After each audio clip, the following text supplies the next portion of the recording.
और वृत्ति हमारी ऐसी हो गई कि हम दूसरे को सुखी नहीं देख सकते, कि मैं अगर दान कर रही हूं तो केवल मेरा ही होना चाहिए, इसमें किसी दूसरे का नहीं होना चाहिए। पर शिव महापुराण की कथा कहती है, एक चावल का दाना, मात्र एक धान, एक चावल का दाना जब हम शिव मंदिर में समर्पित करते हैं, दान करते हैं, तो जरा विचार करना पुण्य किस किस को मिलता है। एक चावल के दाने का, एक धान का पुण्य किस किस को मिला? पहला पुण्य मिला माता पृथ्वी को, उससे प्रकट हुई। दूसरा पुण्य मिला एक इल्ली को, जिसने इसका स्पर्श कर कर छोड़ दिया। तीसरा पुण्य मिला एक पक्षी को, जिसने इसका स्पर्श कर कर छोड़ दिया। चौथा पुण्य मिला जिसने इसको उगाया। पांचवा पुण्य मिला जिसने इसको झड़ाया। जिसने उगाया था वो नहीं झड़ाया, घर की बेचारी पत्नी झड़ा रही। छठा पुण्य मिला जब ये कहीं मलकर निकाला गया, कहीं मशीन में गया, जिसने निकाला। सातवां पुण्य मिला जब ये निकलकर घर में आया, जिसने संभाल कर रखा। आठवां पुण्य मिला जिसने इसको ले जाकर कहीं छोड़ा, बाजार तक पहुंचा, बाजार से फिर वो निकल कर आया। 10वां पुण्य मिला जिसने शिव जी को इसको चढ़ाया। तब इनके खाते में भी एक चावल के दाने का, एक धान का पुण्य कट कट कर जाता रहा और इतने जीवों का कल्याण कर दिया। एक धान, एक चावल के दाने ने इतने को कल्याण कर दिया।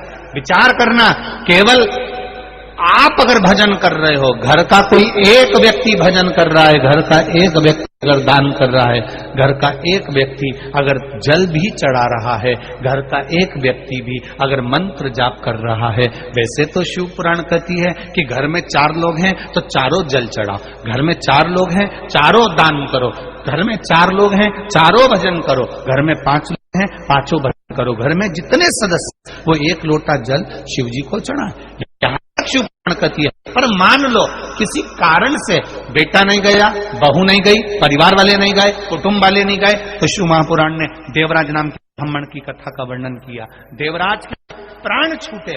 उस समय पर देवराज के पास में पुण्य नहीं था, सत्कर्म नहीं था। तब देवराज को मालूम पड़ा कि भगवान शंकर के गण मुझे लेने के लिए आए। तो देवराज ने गणों से पूछ लिया, भोलेनाथ जी से पूछ लिया कि मैंने पाप चोरी करी है, छल करा है, बेईमानी करी है, वेश्यावृत्ति मैंने करी है, उसके बाद भी भोलेनाथ जी मुझे लेने क्यों आए हैं? अब भगवान शंकर ने कहा, तेरी बूढ़ी माँ रोज प्रतिदिन शिव मंदिर में जाकर 1 लोटा जल चढ़ाती थी, उसका पुण्य तेरे साथ में आ गया, इसलिए तुझे कैलाश धाम मिल गया। 1 लोटा जल देवराज नाम के ब्राह्मण की माता ने चढ़ाया था, वो 1 लोटा जल काम आया है देवराज के। देवराज करा, मेरे जैसे पापी को आपने तार दिया। क्यों तार दिया?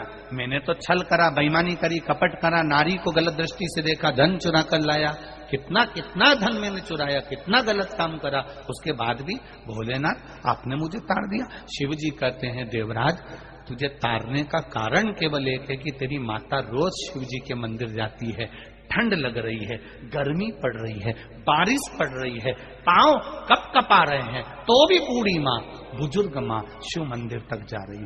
आप में भी हमने देखा है, छत्तीसगढ़ के हों, चाहे गुजरात के, महाराष्ट्र के, राजस्थान के, चाहे जहां के लोग हैं, जितने भी भक्त शिव महापुराण की कथा सुन रहे हैं, इनका भाव, इनका हृदय, एक बात जरूर हमने देखी है कि ये भी 1 लोटा जल लेकर जाते हैं, चाहे गर्मी पड़े, बारिश पड़े, ठंड पड़े, कुछ भी हो, शिव के द्वार जाना,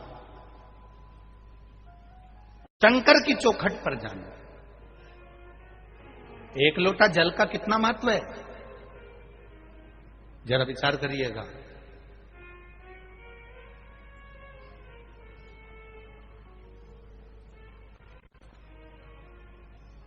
दधीचि ऋषि की धर्म पत्नी का श्राप देवताओं को लगा।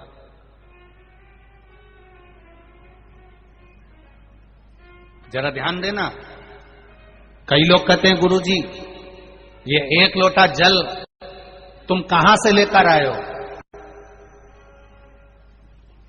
ये एक लोटे जल की महत्वता कहां से लेकर आए हो? जो दुनिया के लोग शिव महापुराण पर उंगली उठाएं, शंकर जी की पूजन पाठ पर उंगली उठाएं, उनको ये कथा जरूर सुना देना कि एक लोटा जल कहां से आया। शिव मंदिर में जब आप कभी जाएं शंकर भगवान की, कभी ऐसा मौका लगे कि आपको लगे कि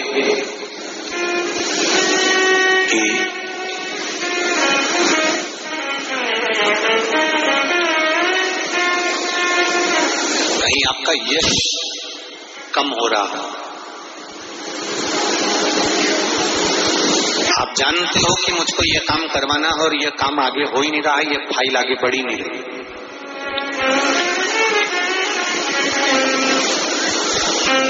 आपको लगे ये फाइल आगे नहीं बढ़ रही, शिव जी पे जो जल चढ़ाओ, उस चढ़े हुए जल को जब आप थोड़ा सा लेकर आते हो, आपको बताया था ना कि खाली लोटा नहीं लाना चाहिए, खाली कलश शंकर जी के मंदिर से वापस नहीं लाना। शंकर भगवान को जल चढ़ाया, चढ़ाने के बाद थोड़ा सा जल हाथ में या कटोरी में या कलश में झेल लिया, भले 2 बूंद लाओ पर अपने घर पर लेकर आओ।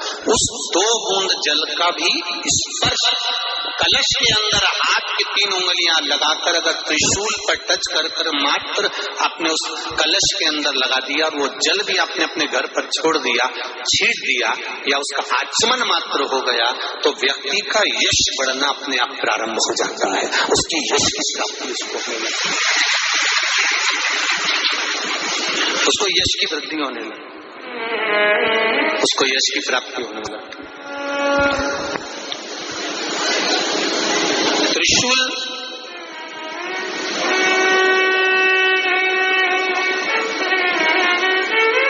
का दान, त्रिशूल का स्पर्श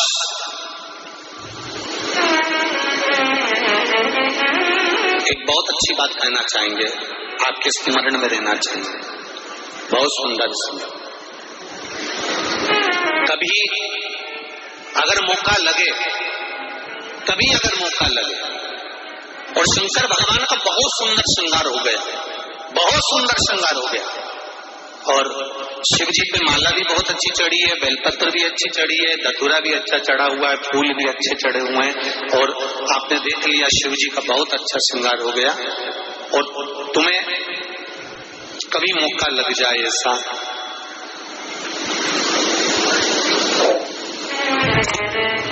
और तुम्हारे पास में एक अच्छी सुंदर सी माला हो, पुष्प, तो आप पुजारी जी को या पंडित जी को कह दो, या पंडित जी समान नहीं हो, शिव जी का अच्छा श्रृंगार हो गया हो, तो वो माला केवल त्रिशूल की, जो त्रिशूल है उस त्रिशूल पर ही उस माला को अगर आपने केवल टांगी दिया, तो भी आप उन्नति की सीढ़ी पर आगे बढ़ना प्रारंभ कर देते हैं।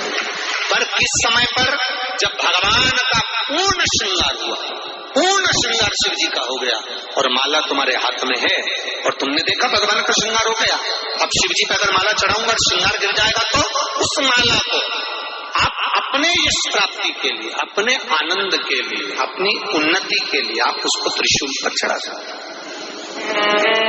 हम कई बार एक बात बहुत अच्छे से आपको वर्णन किए हैं कि कभी मौका लगे और आप किसी कंपटीशन एग्जाम में बैठ रहे हैं, या एक ही जगह पर सर्विस करते करते बहुत समय हो गया और वहां पर उन्नति नहीं हो रही है, आपका प्रमोशन नहीं हो रहा, तब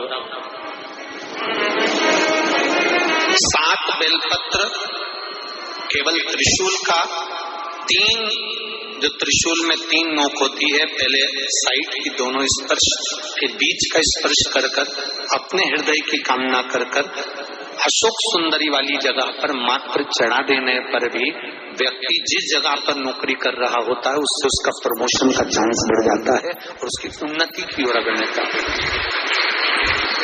त्रिशूल भगवान देवाधिदेव आनंद करने वाले महादेव के जो हाथ में आया है, वो त्रिशूल को